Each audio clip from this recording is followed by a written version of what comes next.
Yes, guys, GRP back in the house with myself, Larry Olubamiwo, Mr. L Rock, aka Billy Ray Valentine Capricorn. Yeah. No Damien Ashley today. He's got his son doing fatherly things, so it's all good. But we're here, as per usual, giving you our perspective on everything entertainment, especially movies and TV. Speaking of TV, our first topic will be a review of episode 9 The grand finale. Season finale of She-Hulk. Girl Hulk. For those that watched it. Girl Hulk. Yeah. And let me just sum it up right now. What the hell? Dreadful. As we like to say now at the GRP, garbage. Yeah, posh rubbish. Posh rubbish is garbage. Honestly. Yeah. So let me just sum up quickly what happened. So from the previous episode, she was smashing the screen because the intelligentsia have outed her, sleeping with a couple people and whatnot. So she goes home because she loses her... Actually, no. She goes to Supermax prison. Yeah. And then they put like a little tag on her to stop her transforming. Yeah. And then the law firm fires her. So she can't afford a place anymore. So she goes to mum and dad. Right. They're trying to call Hulk to come back. And then she's all like, I want to go to Abomination, Emil Blonsky's retreat. To, he said I can come by anytime, rare tear. And now it's anytime, she said. Exactly. So she goes there. She meets one of the guys that tried to rob her before, the wrecking crew. And then she goes to another building in the retreat and she sees him as a motivational speaker. Yeah, but as Abomination. Abomination, yeah, which he's not supposed to do. Also, just before that, her paralegal and the male lawyer that they all know, the kind of like Anyway, they went undercover. Yeah, to try and find out who this intelligentsia and the something king, what was it? Hulk King was. So they go undercover, they go to the meeting, and then they find out that one of their biggest clients, Phelps, is the Hulk King and leader. Yeah, leading intelligentsia. So you think Abomination's part of them, but he's actually not. He's just been hired to give a speech. They said it paid him handsomely. Right. So the intelligentsia is like a bunch of women hating guys who they're saying narcissists, bro. Yeah, they're misogynists. Man. Yeah, they don't think She-Hulk should have her powers. And then Todd, when Jen comes in and sees all of them lot, and then he injects himself with her blood, and then he becomes a Hulk. And then all of a sudden, she's like, oh, I don't like this story. And then she goes to the writers. Yeah, she goes to the main page, don't she? Yeah, that's it. She goes to the Disney page. Yeah, and then she jumps out. Disney Plus. Yeah. Jumps it, and then she's... And that's when what was you thinking at that point? I was like, okay, where's this going? Yeah, what are you doing here? Do you know what I mean? Yeah. I just thought, where's this going? And then they talk about dream sequence, and then I thought, oh no, I got flashbacks of Dallas. Remember when Dallas did that? Oh, when Bobby... Right. When they brought Bobby back. Right. After they killed him off. I thought, Bro, you're showing your age, man. Dallas, Listen, it's still one of the best series ever. It was. You know what I mean? But so then she's in the studio. Yeah, chatting to the writers. And then they talk about, well, you've got to go and talk to Kevin. So obviously us heads here who know Kevin Feige, we thought, are we going to see the big man on screen? Right. Have they written him in? Just a little bit. That would actually have got me a little bit. I would have been like, you know what? Respect. You know why I would have said respect? Yeah. Because I'm thinking, they must know this episode was trash. Yeah, and the only thing to redeem it would be to see Kevin Feige. Yeah. He'd be like, put me in it because you got fucked up. You know, one of those. I still be respecting Kevin to the end. Yeah. Turns out Kevin is an AI robot who uses an algorithm to devise every show. I just thought, why? And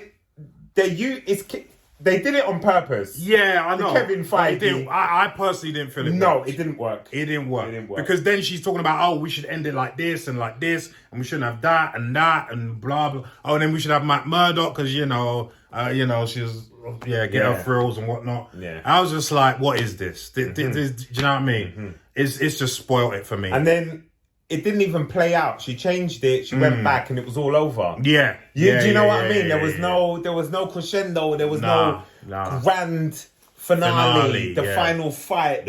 Was there even a post-credit scene? Yes. You didn't watch it, did you? You didn't see it. What was it? It was what's his name? Doctor Strange's boy. His name's gone out my head. Wong, no, I did see it. I saw that he came to get Abomination, taken back to and he goes, I see you was in another series or program or something. Yeah, that's it. Yeah. But that was probably the best bit of the show. Yeah. That was Do you know what I mean? The after credit scene. That was it. Honestly. So what was your assessment of that episode and the whole season? Boy, that episode was lazy. I think it was lazy. Very. They just chucked loads of stories in. They thought it was almost like they done loads of stories. They thought, this is trash. Let's do something mad, and they did something mad. So yeah, was it better than the last episode? No, the last episode had Daredevil in it. Yeah, that had Daredevil. That was probably one of the best ones, if not the best. Probably one. But remember, the two before those, those were trash. Yeah. So was it better than those? Yes. You think so? I think it was on par with how rubbish. The only thing that made it is because I really didn't know where it was going. The other two was predictable rubbish. This was unpredictable rubbish. You were still watching with the hope of something mad's gonna happen. You know, one of those. But in hindsight, it was dead. Yeah. In hindsight, it was dead. So overall, it started off okay, when we first saw the first couple. Yes, we were quite excited about it. Yeah. And then it just turned into exactly what I thought it was going to be. Yeah. When we first saw the trailer, we thought, this is going to be, I don't know what, trash. Started off strong. So I was like, okay, I'll eat my hat. I'll take it back. Eat my words. Yeah. We had a GRP always ready to do that. And then it just went downhill. They had a few moments like when they brought in Matt Murdock and Daredevil was doing his bits and bobs. I think he was the highlight of the whole series. His interaction. So I'm really excited about what they're going to do with his series. Because he was only in it a little bit. And for me, he authenticated the whole show. One of those. So, but 100%. Other than that, nobody's missed nothing if they didn't watch it. Yeah. Like, that's it. Yeah. So let me ask you, what do you give the episode out of 10, and what do you give the whole season out of 10? The episode is going to be 5. Yeah, it's just very average. Was it the worst thing I've ever watched? No. But I think my expectations were just a bit higher. For the season finale. It being the season finale, and because the last one with Daredevil was quite good. Yeah. It was an enjoyable watch. In hindsight, they should have saved that for the last one. I think so. Yeah. They could have done this foolishness before. Yeah. I think that would have ended it more. Yeah. But I think over the whole series, I'll give the whole series a 5. Yeah. Just mediocre. Yeah. I think you're right. Superhero light. No frills. No, it's like Tesco Coke. You know what I mean? Like Tesco brand Coke. Yeah. You might say Walmart. Walmart Coke. Walmart in the States. It's just dry. Or Trader Joe's. That's like their Tesco's out there. Oh, is it Trader Joe's? Yeah, Trader Joe's. Trader Joe's, Coca-Cola. It would, man. Budget. I completely agree with you 100% on everything. I just thought I think you hit the nail on the head when you said it was lazy. It was very lazy writing. I think so. I thought, because even if you were going to do that, the way they did the robot, I actually thought before, when they said Kevin, I was expecting Kevin Feige. Then when the robot appeared, you saw it from the back at first. Do you know what it looked like? It looked like MODOK. You know MODOK? Yeah. That's what I thought. Oh, right, they're going to bring him in. And then he turned around and was like, what's this? Yeah.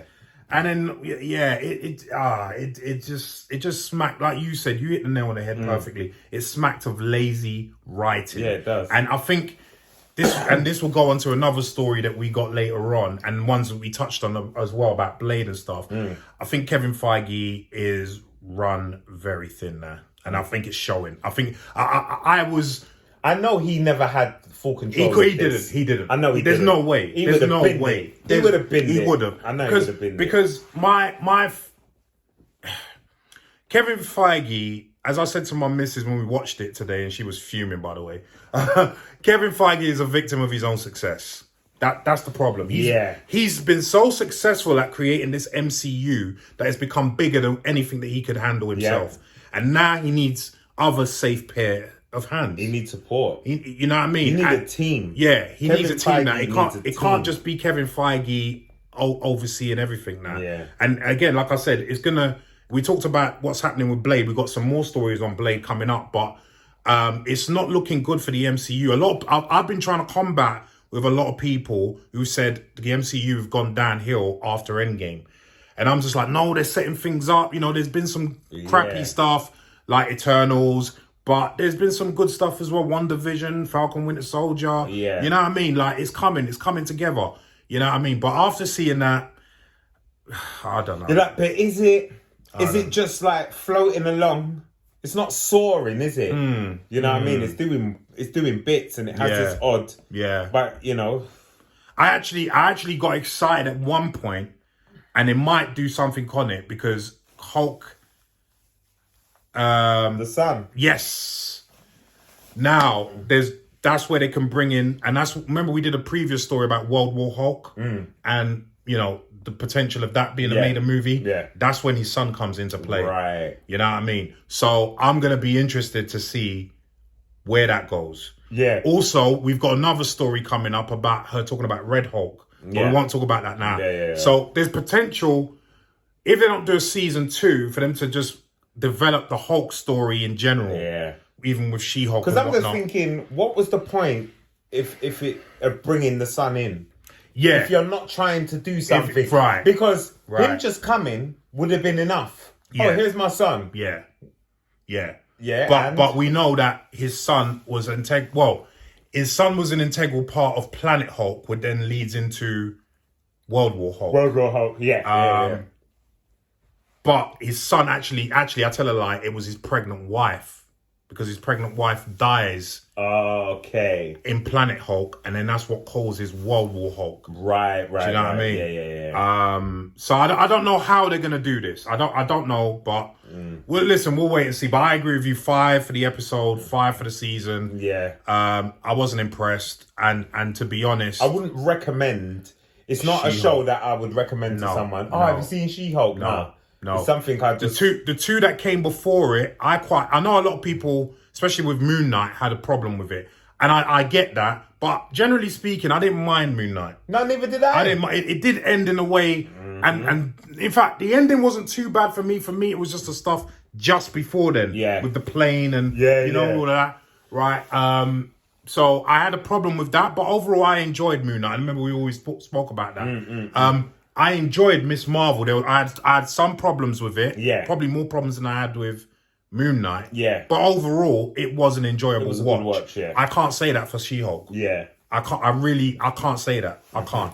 This last episode left a real bad taste in my mouth. It really did. It really did. Yeah. And you know, I'm a Marvel head. Everyone knows that. But, you know, I'm starting to get a bit sick and tired of these shows now. Don't churn it out for the sake of churning it out. Right. Quality over quantity. Right. And I hope, like I said, with the story that we've got coming up, that's going to be the case now. Yeah. Do you know what I mean? But any more to add to that? Nah, that's enough. That's enough. Right, guys. What were your thoughts on the final episode 9 of She-Hulk? Did you love it? Yeah, and the whole season in general. What did you think? Leave us your comments down below and let us know what you think. And if you're feeling real generous, leave us a super thanks. And even more generous, just like the video. Thank you. Peace and love.